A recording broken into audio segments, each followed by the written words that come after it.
महोदय, ह्याच्यात 2-3 महत्त्वाचे विषय मला मंत्री महोदयांना विचारायचे आहेत. पहिली गोष्ट म्हणजे हे बिल आणलं ते चांगलंच आहे. एन्व्हायर्नमेंटचा जो इम्पॅक्ट होतो, पर्यावरणावर जो इम्पॅक्ट होतो, अशी बिलं आणणं गरजेचं आहे.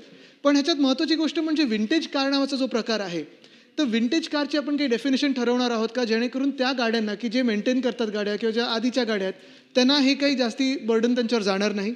दुसरी गोष्ट म्हणजे जेव्हा आपण एखाद्या इंजिनबद्दल बोलतोय, BS4 बद्दल बोलत आहे, अर्थात पर्यावरणावर त्याचा इम्पॅक्ट होतोच, पण सेफ्टीचा जर विचार केला, पॅसेंजर सेफ्टीचा, तर हल्लीच्या ज्या गाड्या आहेत ते जास्ती इलेक्ट्रिक डिपेंडंट आहेत किंवा मेकॅनिझम त्यांचं जे आलेलं आहे ते AI ड्रिव्हन असेल किंवा इलेक्ट्रिक डिपेंडंट असेल. इलेक्ट्रिक म्हणजे इलेक्ट्रिक वाहनं नाही, पण बाकीची मेकॅनिझम. त्याच्यातून जो सेफ्टी आणि सिक्युरिटीचा जो प्रॉब्लेम होतो, कधी-कधी दरवाजे उघडतात, कधी-कधी काही बिघाड होतो, त्याच्यावर काही आपण वेगळे चेक्स आणणार आहोत का? मग ते ARAIच्या माध्यमातून असेल किंवा वेगळ्या काही संस्थेच्या माध्यमातून असेल. आणि तिसरी गोष्ट म्हणजे जे बाहेरच्या राज्यांमधून आपल्या गाड्या आणतात इथे आणि मग इथेच स्थायिक होतात आणि चालवतात, त्यांच्यावर आपण काही पाबंदी लावणार आहोत का? किंवा त्यांचं चेकिंग आपण कसं करणार आहोत?